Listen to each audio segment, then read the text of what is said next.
Hello to all and very warm welcome to biology class. In the last class we had seen about ads, full form of ads and causal organism of ads. ये सब हमने पिछली class तक देख लिया था. ठीक है, आज हम देखेंगे causes, transmission, symptom, treatment and control measure of AIDS disease. ठीक है, हमने एड्स के बारे में इसका फुल फॉर्म देख लिया था. एक्वायर्ड इम्यूनो डिफिशियंसी सिंड्रोम बहुत ही इंपॉर्टेंट डिसीज है. कैंसर के बारे में हमने देख लिया है. कैंसर पूरा कंप्लीट एक क्वेश्चन देख लिया था, तैयार कर लिया था. तो एड्स के कुछ और भी जो बातें हैं वो हमको देखना है, तो ये आंसर कंप्लीट हो जाएगा आपका. ठीक है, तो एड्स का कॉजल ऑर्गेनिज्म क्या है, इसके सिम्टम्स क्या है, इसका ट्रीटमेंट क्या कर सकते हैं. ठीक है, ये तो आपको अब तक मालूम ही होगा जनरल नॉलेज के हिसाब से भी कि एड्स जो है एक वायरल कॉजिंग एक डिसीज है और HIV इसका कॉजल ऑर्गेनिज्म रहता है. ठीक है, तो causes of disease, the disease is caused by HIV. The disease is caused by HIV. कौन से वायरस के थ्रू होती है? HIV वायरस के थ्रू होता है. ठीक है, ये स्पेरिकल सेप स्ट्रक्चर होता है इसका, और स्पेरिकल सेप जो स्ट्रक्चर होता है इसमें, और ये सब DNA जो रहता है इस तरह का रहता है. ठीक है, तो ये जो इसका जो वायरस जो रहता है स्पेरिकल शेप, जिसका नाम है HIV, ह्यूमन इम्यूनो वायरस. क्या नाम है इसके वायरस का? Human immuno virus. ठीक है, तो ये इसका कॉजल ऑर्गेनिज्म हो गया. This disease is caused by HIV, human immuno virus. ठीक है, फिर इसका ट्रांसमिशन कैसे होता है? It is transmitted through sexual contact mainly. ठीक है, it is transmitted through sexual contact, homosexuality and contaminated needle, blood transfusion, drugs, artificial drugs वगैरह, ये सब इनके थ्रू क्या होता है, ये डिसीज होती है. तो फिर से देख ले ध्यान से कि किस तरह से ट्रांसमिशन होता है इस डिसीज का, क्योंकि ये फैक्टर सबसे इंपॉर्टेंट है. It is transmitted through sexual contact, homosexuality, contaminated needle. ठीक है, कॉन्टामिनेटेड निडल जो जब हम इंजेक्शन वगैरह लगवाते हैं, कभी कुछ हमको हो जाता है तो हम बीमार पड़ जाते हैं, तो कॉन्टामिनेटेड निडल एक सबसे डेंजरस एक फैक्टर हो सकती है. ब्लड ट्रांसफ्यूजन होता है, उस समय हमको केयरफुली ब्लड ट्रांसफ्यूजन करवाना चाहिए, करना चाहिए. ड्रग्स वगैरह से भी हो सकता है. आर्टिफिशियल इंसेमिनेशन मेथड से भी हमको इसका ट्रांसमिशन हो सकता है. अब इसके सिम्टम्स क्या क्या है, इस डिसीज के सिम्टम्स क्या क्या है? तो शोइंग स्वेलन लिम्फ नोड में स्वेलिंग हो जाती है, और लिम्फेटिक ऑर्गन जो रहते हैं हमारे एक प्रोटेक्टिव सिस्टम होता है एंटीबॉडीज फॉर्म करने का, तो वहां पे एक स्वेलन टाइप हो जाती है. फीवर आता है, लॉस ऑफ वेट हो जाता है. ठीक है, और ऑर्गेनिज्म लॉसेज देयर इम्यूनिटी. सबसे डेंजरस एक इसका जो सिम्टम्स है वो है suffering patient loses their immunity.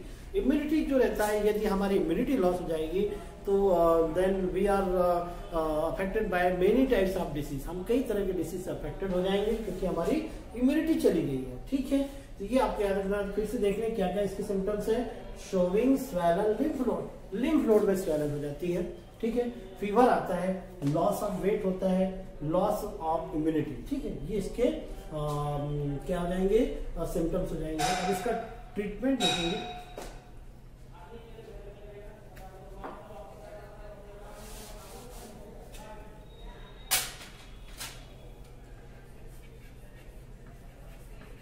अब इसका हम देखेंगे ट्रीटमेंट क्या है. तो आपको मालूम है एड्स का कोई ट्रीटमेंट नहीं है. No suitable drugs so far against this disease. ठीक है, इसके लिए कोई भी एक प्रॉपर ट्रीटमेंट नहीं है, कोई प्रॉपर वैक्सीन नहीं है, क्योंकि वायरस जो रहते हैं इनका अलग अलग शेप साइज चेंज करते रहते हैं, अपना स्ट्रक्चर मतलब ये काफी चेंज होते रहते हैं. ठीक है, तो इसलिए इसका प्रॉपर कोई वैक्सीन नहीं है. अर्ली स्टेज में पता चल जाता है तो क्योर किया जा सकता है काफी हद तक, है ना. और कंट्रोल में क्या क्या है, इसमें है provide health education and hazard effect. इसके हेल्थ एजुकेशन बताना, इसके बारे में हमको बताना चाहिए, कुछ हेल्थ एजुकेशन देते रहना चाहिए लोगों को, ताकि इसके बारे में, डिसीज के बारे में पता चले, वायरस के बारे में पता चले. And hazard effect, do not reutilize the used needle syringe. ठीक है, जो यूज्ड निडल है या सीरीज है उनको रीयूटिलाइज नहीं करना चाहिए. द डोनर, अच्छा और क्या, the do not reutilize the used syringe needle and और क्या कर सकते हैं, जो डोनर जो रहते हैं इसके, जैसे ब्लड डोनेट करते हैं, ठीक है, और डोनर पर्सन जो रहते हैं जो ब्लड डोनेट करते हैं या ऑर्गन्स को डोनेट करते हैं, तो उनको केयरफुली एग्जामिन करना चाहिए। The donor person organs and blood are carefully examine. ऐसे डोनर पर्सन जो ब्लड को ट्रांसफ्यूज करते हैं, ब्लड डोनेट करते हैं या ऑर्गन्स डोनेट करते हैं, उनका भी ब्लड केयरफुली क्या करना चाहिए, एग्जामिन करना चाहिए। Sexual contact with many peoples must be avoided, ठीक है, अलग अलग पीपल से, ज्यादा लोगों से ये सेक्सुअल कॉन्टेक्ट अवॉइड करना चाहिए। तो sexual contact with many peoples must be avoided. फिर से देख लें कंट्रोल क्या क्या है।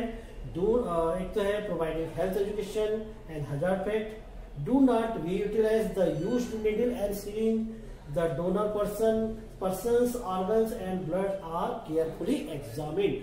जो डोनेट करने वाले जो व्यक्ति रहते हैं ब्लड या ऑर्गन, उनको केयरफुली एग्जामिन करना चाहिए और सेक्सुअल कॉन्टेक्ट को मेनी पर्सन से उसको अवॉइड करना चाहिए। ये तो था एड्स से रिलेटेड यहाँ पे कुछ बातें, और कॉजेस, ट्रांसमिशन, सिम्टम, ट्रीटमेंट और कंट्रोल हमने देखा। तो ये एड्स से टॉपिक कंप्लीट हो जाता है। कैंसर हमने देख लिया था, ये 2 इंपॉर्टेंट डिसीज हैं। बाकी कुछ छोटे छोटे क्वेश्चन हैं, उनको आप तैयार कर लीजिएगा, और इसके एक्सरसाइज शायद मैंने पहले भेजी थी, वो आप देख लेंगे, तैयार कर लेंगे, नोट कर लेंगे। इसके बाद नेक्स्ट चैप्टर हम देखेंगे अगले वीडियो में, ठीक, कब तैयार। Thank you.